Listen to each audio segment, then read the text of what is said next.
The mingled scents of damp earth and late-blooming roses formed a comforting curtain around Lily's small cottage, shielding her from the deep, often pervasive silence. Her hands, rough from years of nurturing the wild garden, gently traced the delicate curve of a fading petal. Here, amidst the vibrant tapestry of plant life, a quiet sorrow bloomed within her, an insistent ache that neither sunlight nor fragrant blossoms could entirely soothe. This melancholy was a private companion, a subtle undertow beneath the calm surface of her days. She thought of Nana Rose, her grandmother, whose voice, a low melodic hum, once filled this very garden with stories of women who met daunting challenges with unshakable resolve. Nana Rose, with her silver hair plaited like a crown and eyes that sparkled with ancient wisdom, would sit on the weathered wooden bench, a young Lily perched on her knee, utterly captivated. There was Alara, who braved tempestuous seas to save her village from famine. Nana Rose would begin, her voice dropping conspiratorially, and Beatrice, who outsmarted a tyrannical lord with only her sharp mind and a well-placed riddle. They weren't born brave, little one. They forged their courage, one difficult step at a time. Young Lily, her own hair a sun-streaked, tangled gold, would listen intently, her small hands clutching Nana Rose's worn apron. She yearned for that same tenacity, that audacious spirit. Nana Rose had recognized a quiet determination beneath Lily's shy exterior, fostering it with tales of women who defied expectations, women who stood tall when the world tried to diminish them. Bravery isn't about the absence of fear, Lilyflower, she'd often say, stroking Lily's cheek. It's about doing what's right, even when your knees are trembling. Lily treasured those memories, a warm ember in the cold hearth of her current solitude. A sharp crunch of gravel announced his arrival, abruptly shattering the garden's tranquil hush. Tom. Lily felt her shoulders stiffen, a familiar knot tightening in her stomach. He always descended like a tempest, loud and demanding, leaving a wake of unease. He strode into view, his tailored suit, a stark contrast to the garden's untamed beauty. Tom, with his slicked-back dark hair and an air of perpetual self-importance, surveyed the scene with a critical eye, his gaze snagging on the vibrant hydrangeas Nana Rose had planted. "Still playing in the dirt, Lily?" he sneered, his voice edged with accustomed disdain. "Some things truly never change." Lily straightened, brushing soil from her trousers. "Hello, Tom." Her voice was soft, nearly absorbed by the garden's expanse. "Is that your best?" "Hello, Tom?" He pulled out his phone, fingers already flying across the screen. "I've been trying to reach you." "Again?" "You know, some of us have actual lives, actual responsibilities." "I was in the garden," Lily replied, a vague gesture accompanying her words. "My phone was inside." Tom scoffed, pocketing his phone with a flourish. "Naturally, always with the garden. It's a wonder you haven't fully assimilated into a particularly fragrant weed yourself." He strode past her, heading towards the cottage door. "Look, I don't have all day. We need to discuss Nana Rose's will. Specifically, the house." Quote, Lily's heart sank. She had anticipated this. Every recent interaction with Tom seemed to orbit around money, around what he believed he was owed. "What about it?" she asked, following him into the small, cluttered living room. Dust motes danced in the slivers of sunlight that pierced the drawn curtains. He turned, eyes narrowed. "What about it?" "Lily, this place is a gold mine. Prime location, massive plot. It's worth a fortune. And it's just sitting here, appreciating in value while you... What? Water your petunias?" He gestured wildly around the room, his frustration palpable. "We could sell it, split the proceeds. Imagine what you could do with your half. A proper life, maybe. Not this relic." Lily's gaze swept over the familiar objects.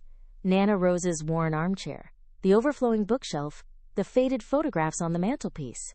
Each item held a memory, a whisper of a life lived with love and purpose. This wasn't merely a house. It was a sanctuary, a living testament to Nana Rose's enduring spirit. "Nana Rose wanted me to have it," Lily said, her voice barely a whisper, yet infused with a burgeoning firmness. Tom let out a humorless laugh. "Oh, please. Nana Rose was a sentimental old fool. And besides, she was clearly not in her right mind. Leaving a valuable asset like this to someone who'd rather commune with bugs than invest in their future. It's absurd." He ran a hand through his hair, exasperated. "Look, I have plans. Big plans. I'm starting a new venture, and I need capital. This house, Lily, is the key. Be reasonable." "Reasonable?" A spark of indignation flared within Lily, a faint echo of Nana Rose's brave women. Nana Rose loved this house. She loved this garden. She wanted it to be a place of peace, not just a commodity to be sold off. Tom's eyes flashed with anger. "Peace? You think I care about peace? I care about security, about building something meaningful, something you, clearly, are incapable of understanding." He leaned closer, his voice dropping to a harsh whisper. "Think about it, Lily. Think about the good you could do with that money.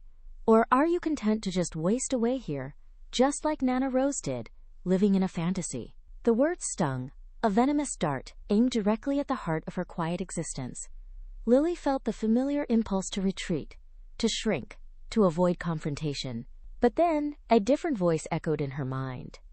Nana Rose's voice, whispering of Alara and Beatrice. Of women who found their courage when it mattered most. Her knees weren't knocking, not yet, but the fight had just begun. A letter, a house, and a brother's claim. The sharp rattle of the letterbox pierced the morning's calm, a sound Lily knew heralded the daily arrival of mundane papers.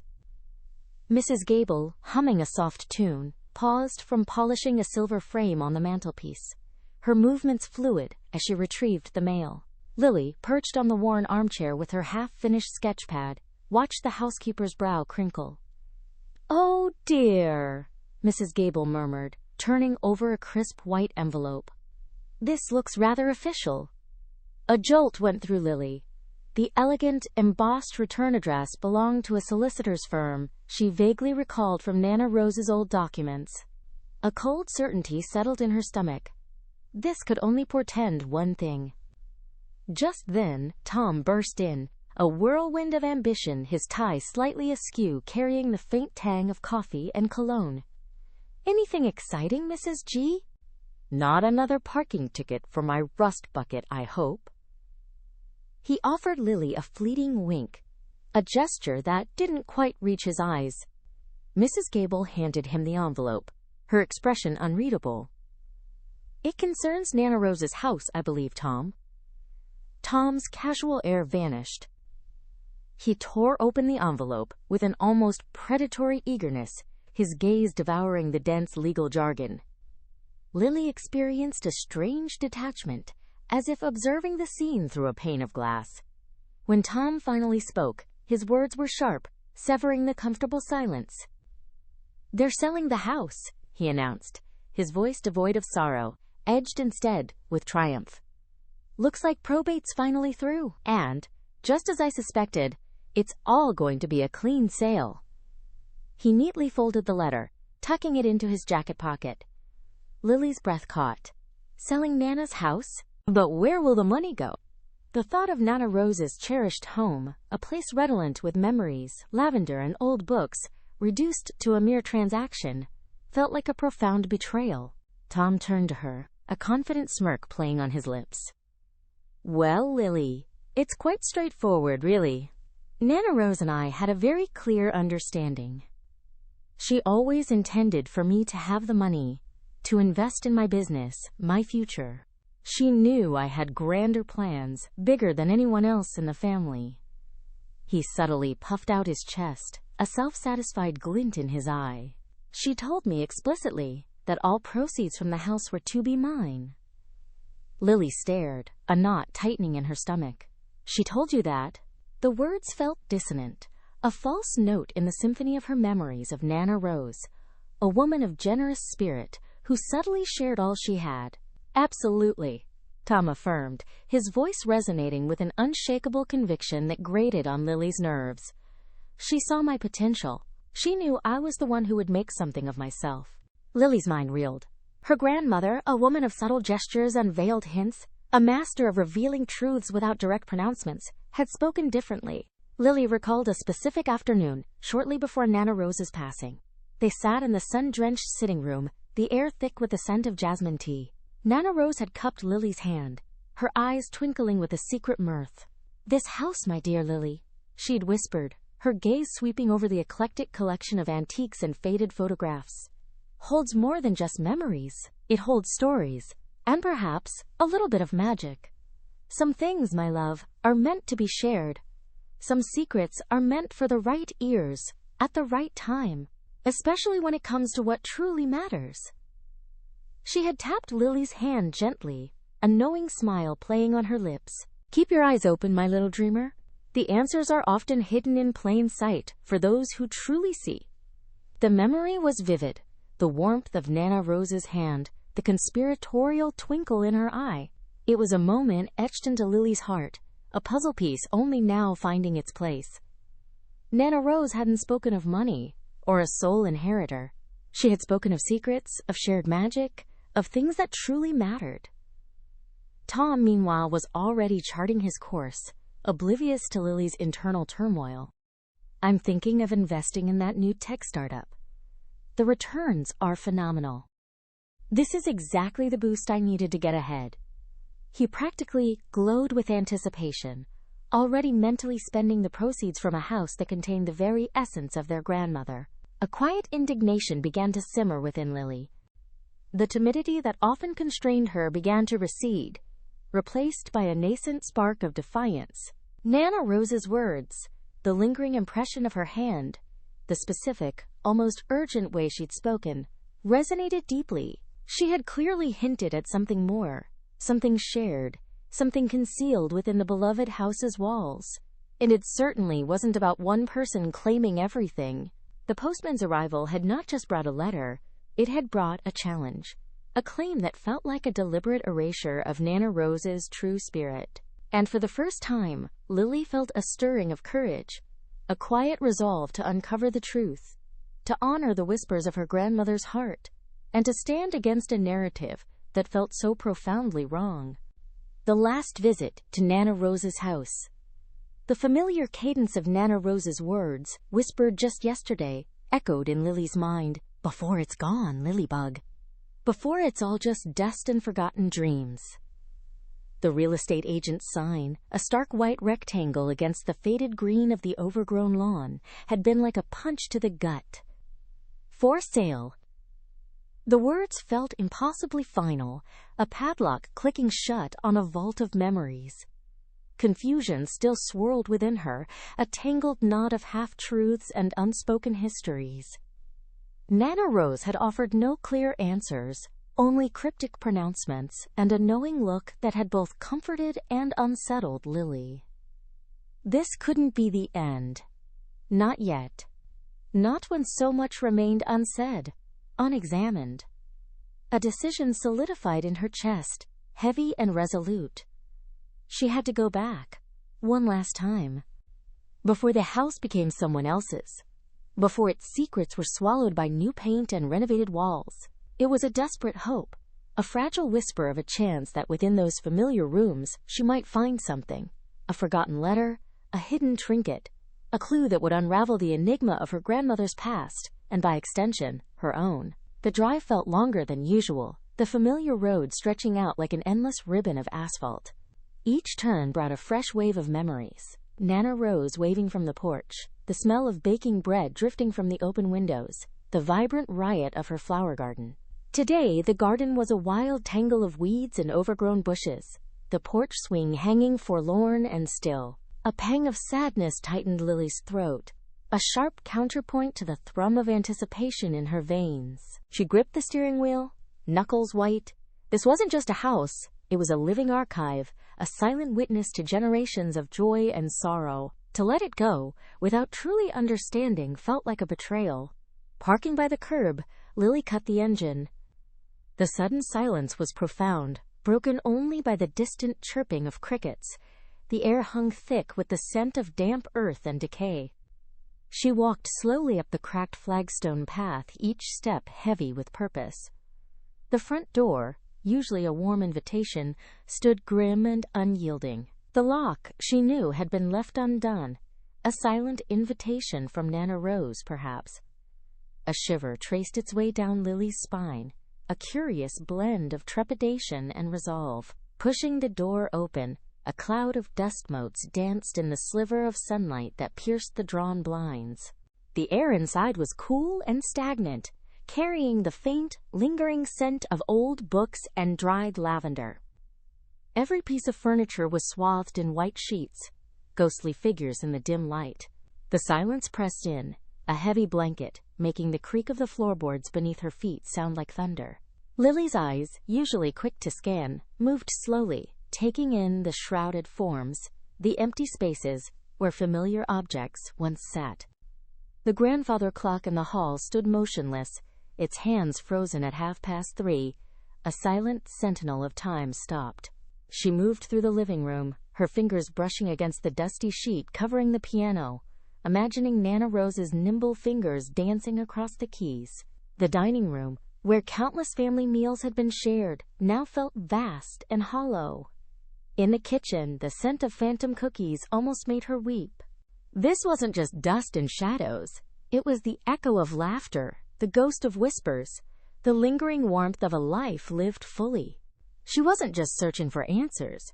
She was immersing herself in the very fabric of her past, hoping to find the thread that would lead her out of the labyrinth of confusion. The air crackled with unspoken stories, and Lily, for the first time, felt ready to listen. A hidden box and a flowery diary. The silence of Nana Rose's house pressed in on Lily, thick and dusty, yet strangely comforting. Sunlight, fractured by ancient lace curtains, striped the worn oriental rug in the living room. Her grandmother's scent, a faint mixture of lavender, dried roses, and old paper, still lingered, a ghost in every corner. Lily knew, deep in her gut, that the answers she sought weren't going to be found in obvious places. Her Nana, a woman of subtle smiles and even subtler secrets, wouldn't have left them lying on a mantelpiece. She started her search methodically, beginning in the study, a room dominated by towering bookshelves that held not just books, but stories, memories, and perhaps fragments of truth. Her fingers traced the spines of leather-bound volumes, then moved to the cluttered desk. She opened drawers, each one groaning in protest, revealing neatly stacked bills, dried-up pens, and forgotten spectacles. Nothing. Next, the bedroom. It was a sanctuary, imbued with Nana's essence. The four-poster bed, draped in a quilted spread, looked as if Nana had just stepped out for a moment. Lily moved with a hushed reverence, not wanting to disturb the stillness. She checked beneath the mattress, inside hat boxes and the top shelf of the closet. Even behind the loose wallpaper near the windowsill, she remembered Nana always fiddling with. Still, nothing. A faint flicker of disappointment began to stir within her, a cold ember threatening to extinguish her hope.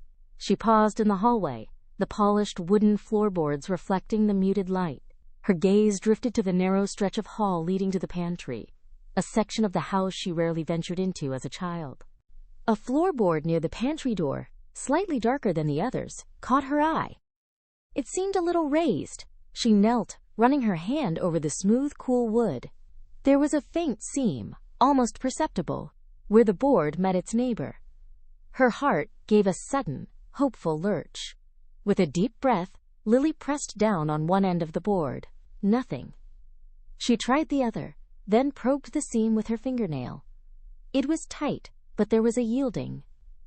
She found a tiny, almost invisible indentation, a small notch carved into the wood. Placing her thumb firmly against it, she pushed, and with a soft click the board lifted slightly. Her breath hitched. Beneath it, nestled in a shallow, hollowed-out space, lay a small, tarnished wooden box. It wasn't ornate, just a simple, unadorned rectangle, its surface worn smooth from years of hidden repose. Dust motes danced in the sliver of light illuminating its resting place.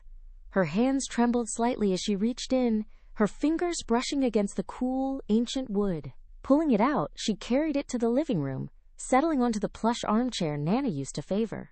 The box felt surprisingly heavy for its size. There was no lock, just a simple brass clasp. With a nervous flutter in her stomach, Lily unfastened it. The lid creaked open, releasing a faint sweet smell of dried potpourri and aged paper. Inside, nestled amongst yellowed tissue paper, lay a small, leather-bound diary.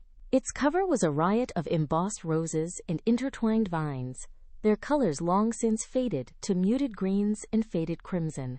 It was small enough to fit in the palm of her hand, delicate and undeniably feminine. Beneath the diary, tied with a brittle silk ribbon, was a stack of letters, their envelopes crisp with age, each one addressed in elegant, looping script that Lily recognized as Nana's youthful hand. She carefully lifted the diary, its pages a creamy ivory, still holding the faint scent of old roses. It felt fragile, a precious relic. Her fingers traced the faded cover, a wave of profound curiosity washing over her. This wasn't just a box, it was a portal, a direct link to the secrets Nana Rose had carried. The tension in the room, which had been a quiet hum, now vibrated with the promise of revelation. Lily knew, with a certainty that settled deep in her bones, that this little flowery diary held the beginning of Nana Rose's untold story, secrets of the garden and the locket's message. The air, fragrant with dried lavender and aged paper, embraced Lily as she sank into Nana Rose's familiar armchair, the open diary resting in her lap. Golden afternoon light, soft and diffused, spilled through the window, illuminating the delicate looping script. Each stroke of Nana Rose's pen felt like an intimate whisper, a tangible link to the woman she had loved so profoundly. Lily's fingertips grazed the faded ink, a shiver of anticipation tracing her skin. Early entries painted vignettes of simple joys, the first robin of spring, a particularly vivid sunset, the quiet contentment of a freshly baked apple pie. But then, the tone shifted, growing more confiding, more urgent. August 14th, 1942. Lily murmured aloud, her voice a soft ripple in the silent room. Today, I found it, concealed behind the crumbling stone wall, cloaked by a cascade of overgrown jasmine. My secret garden.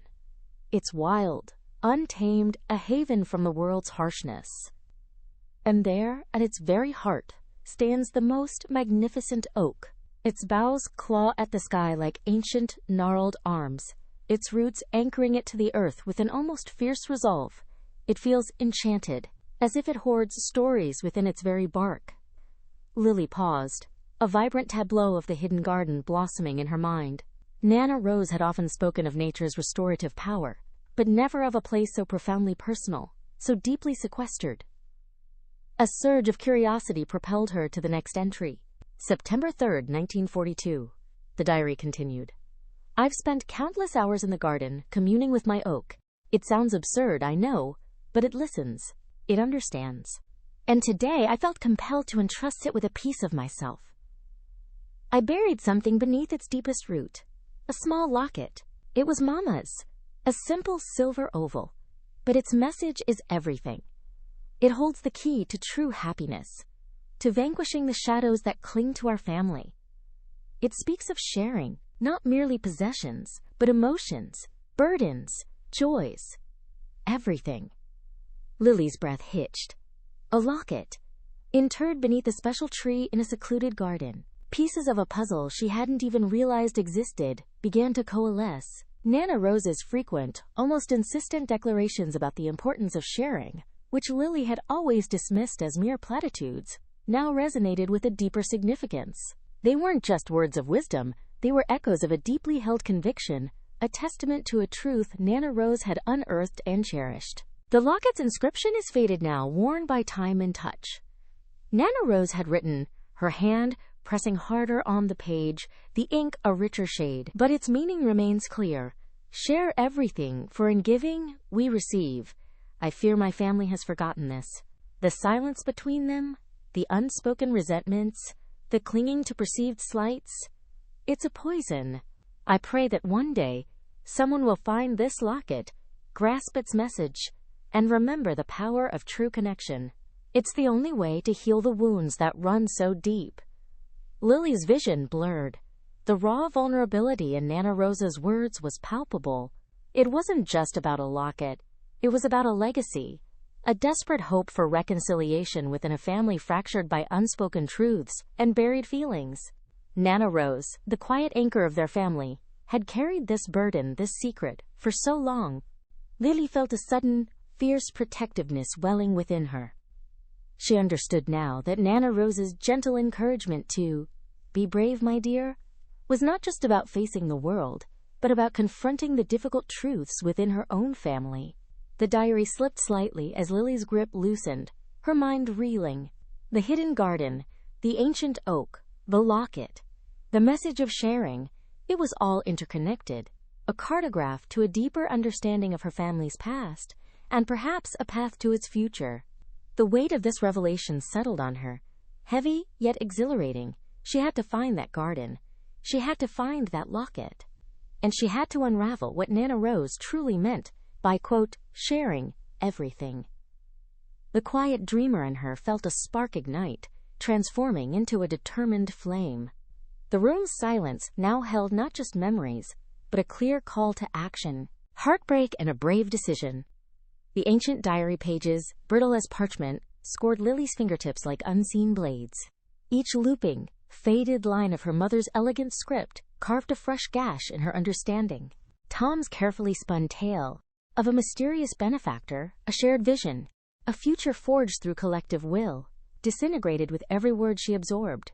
There was no benefactor, only her mother's dwindling inheritance, meticulously itemized, culminating in a devastating final entry. Tom assures me it's for a solid investment, a future for us all. I pray he's right. I trust him. Lily's breath caught, a dry, ragged gasp in the hushed room. The late afternoon sun, typically a comforting presence, now felt like an unwelcome interrogation lamp, spotlighting the sordid truth. Tom hadn't been a partner in a grand enterprise. He was a thief. His burgeoning business wasn't built on ambition, but on a foundation of deceit, a betrayal of their mother's trust, and, by painful extension, her own.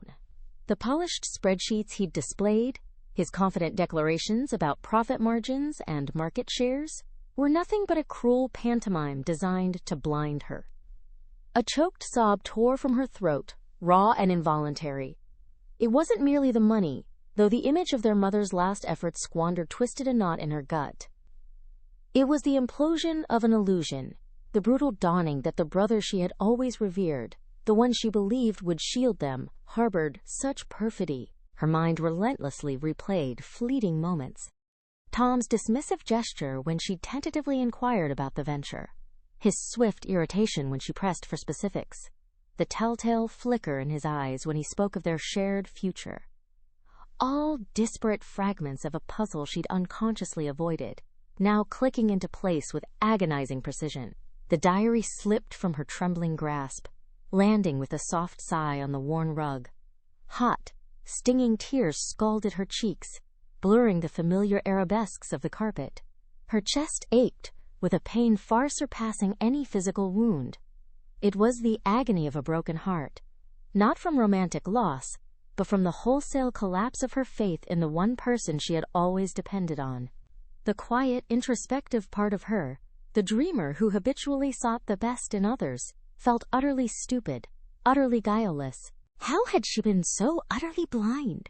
For long, leaden minutes, Lily remained huddled on the floor, the diary a silent witness to her devastation. The world beyond seemed to recede, replaced by a suffocating echo chamber of betrayal. Yet, amidst the crushing weight of heartbreak, a flicker ignited within her. Small at first, a faint ember of indignation, it steadily bloomed into a defiant glow of resolve. This wasn't solely about her. It was about their mother, about the sacred memory of her faith, and about the fundamental injustice of Tom's actions. Fear was a palpable, icy claw in her stomach. Confronting Tom had always been a daunting prospect. His volatile temper, his practiced defensiveness, his uncanny ability to twist words and deflect blame.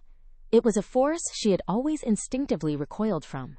But gazing at the diary, at her mother's fading script, the fear began to ebb, replaced by a fierce, unfamiliar certainty. She couldn't allow this to stand.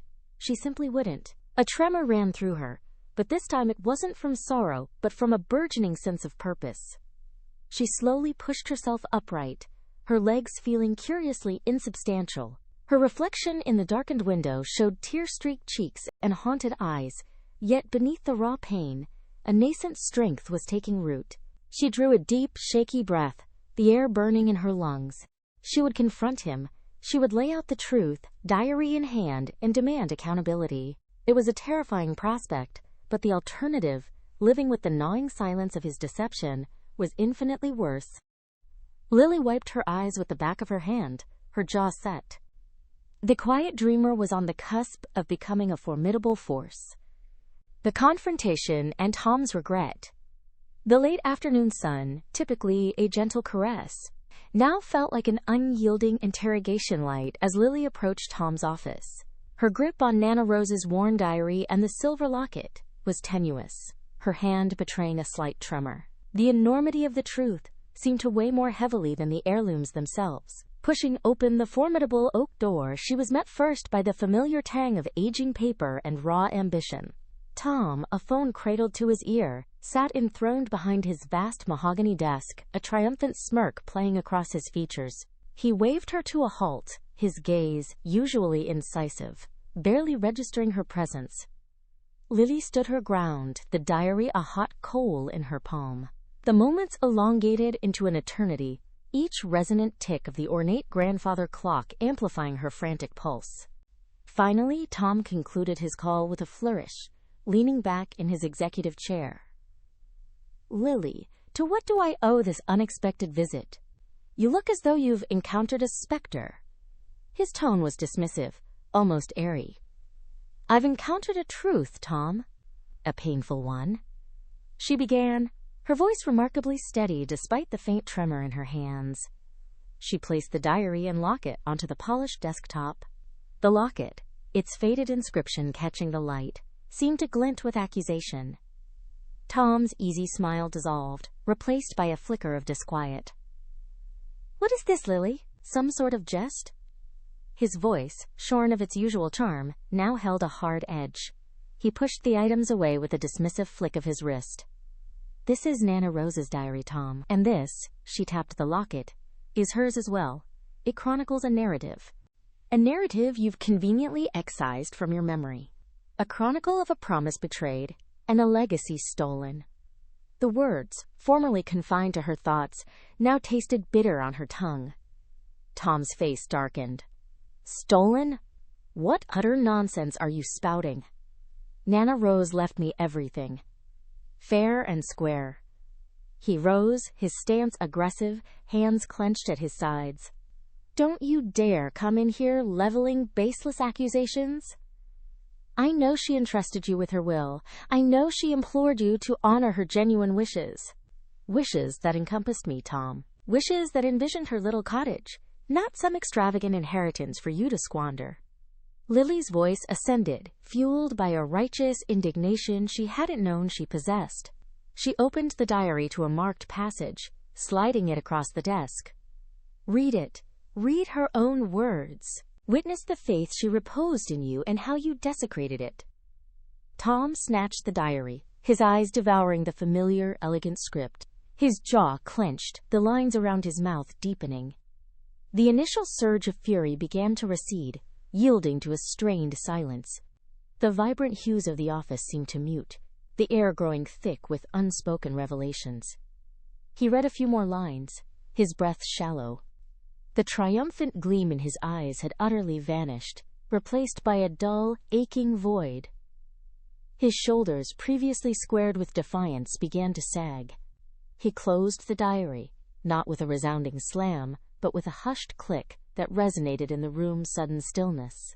He ran a hand over his face, a gesture of profound weariness Lily had never witnessed before. The anger had completely evaporated, leaving behind a deep-seated sorrow. He looked at the locket, then at Lily, his gaze no longer accusatory, but vacant and distant. I didn't think anyone would ever uncover it," he murmured, his voice a mere whisper, a stark contrast to his earlier bluster. He picked up the locket, tracing the faint etchings with a trembling finger.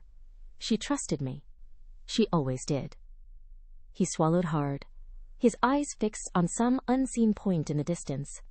I was so terrified of failing, of not being enough. This business, it was a lifeline. I saw an opening, and I seized it. I rationalized it was for the best. For everyone. He looked at Lily, his eyes clouded with a profound, quiet regret. I told myself I could rectify it later. But later never arrived, did it? A lone tear, unbidden, carved a path down his cheek, a raw testament to a buried conscience finally brought to light. The shrewd businessman had vanished, replaced by a broken man confronting the repercussions of his choices. A garden of forgiveness. The morning sun, typically an unwelcome glare through her dusty living room panes, felt different today. It spotlighted dust motes dancing, but more significantly, it bathed Lily's face in a soft warmth as she clutched a steaming mug of chamomile on the worn sofa. She had wrestled with a single thorny question through the sleepless hours between midnight and dawn: the garden's fate. Her logical, sensible side, the part that craved peace and quiet, urged her to sell, sever ties, and escape the memories clinging to every overgrown rosebush. Yet, another burgeoning strength, one she was only just discovering, whispered of potential, of beauty, of a different kind of solace. Stepping into the neglected plot, dew-kissed leaves brushed her worn jeans. The air hung thick with damp earth and the subtle, sweet perfume of honeysuckle clinging to the crumbling trellis. It was undeniably a wilderness, a tangled snarl of weeds and forgotten blooms, but as she stood, a vision began to coalesce. Not merely a garden, but the garden, a vibrant tapestry of life and color, a place where children could chase butterflies, where old friends might share quiet laughter over tea, a communal space, open and inviting, a testament to good emerging from the ashes of betrayal. This wasn't merely for her. It was about reclaiming something, not for profit, but for tranquility.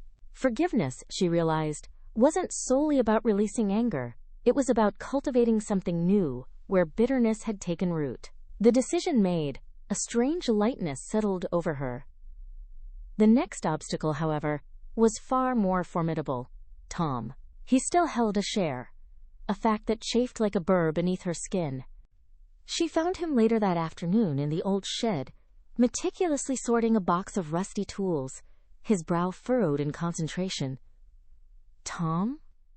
Her voice, softer and more hesitant than intended, caused him to start, dropping a wrench with a clatter.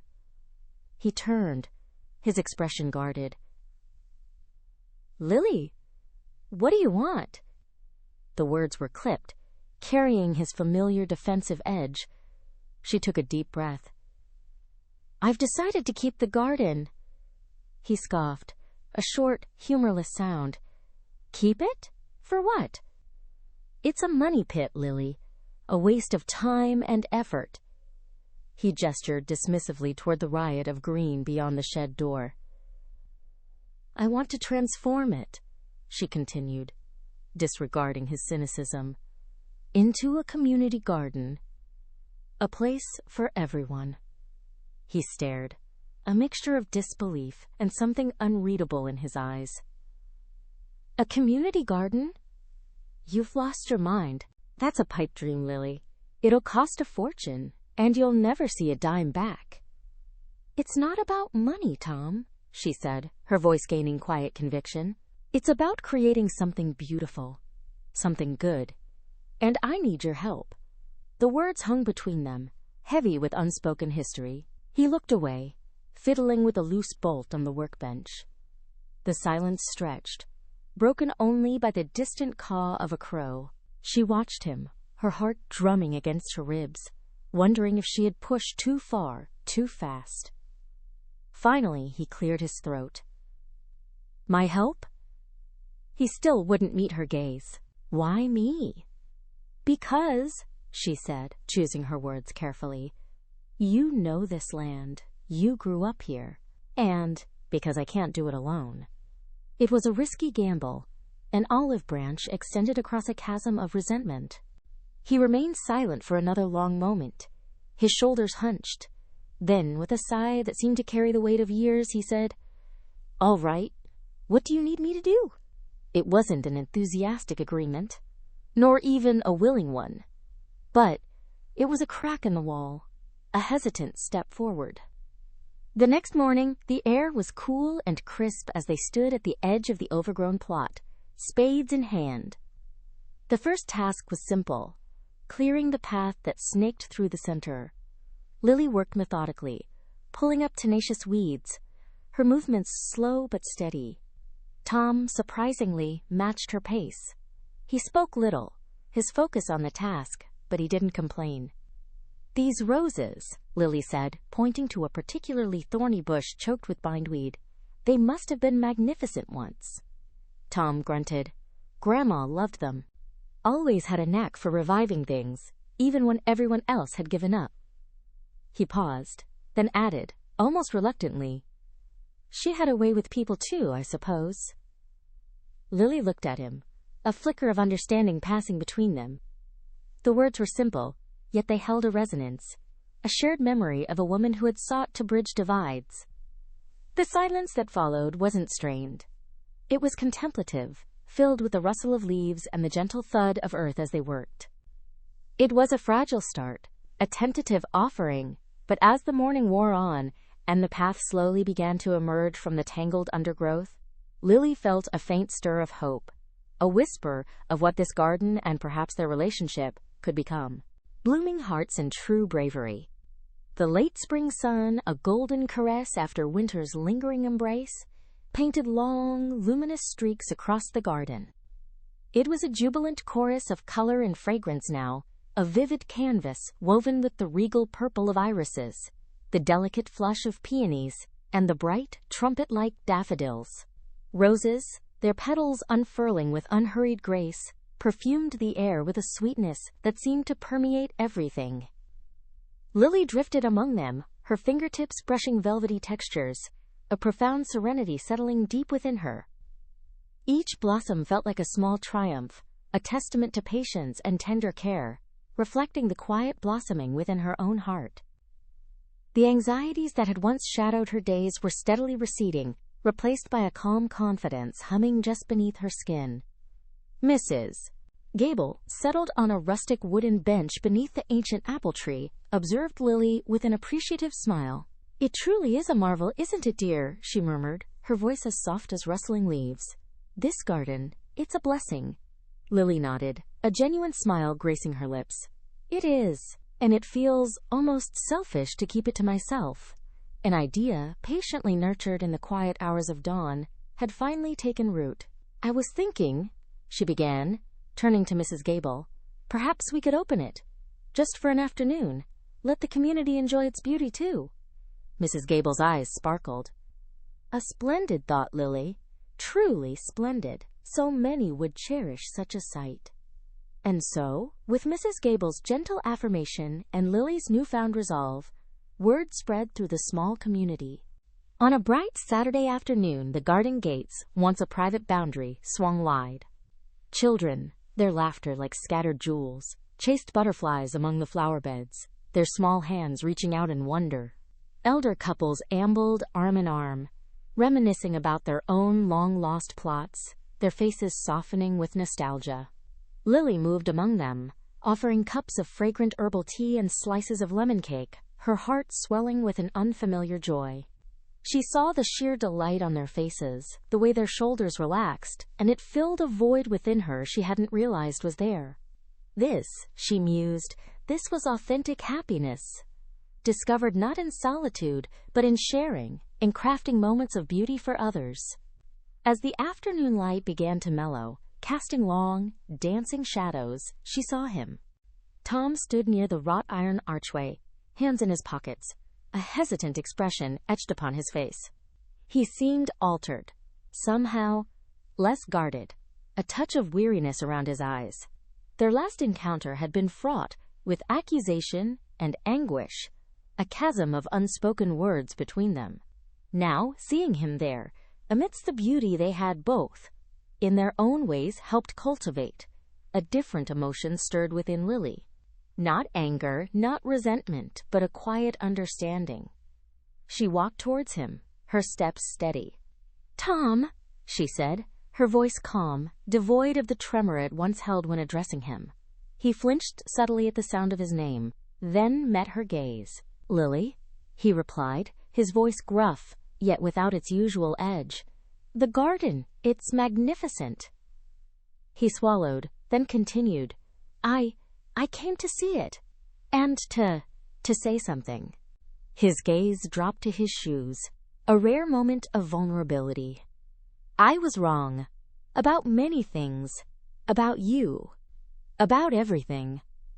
He looked up again, his eyes holding a raw honesty she hadn't witnessed before. "I regret how I acted.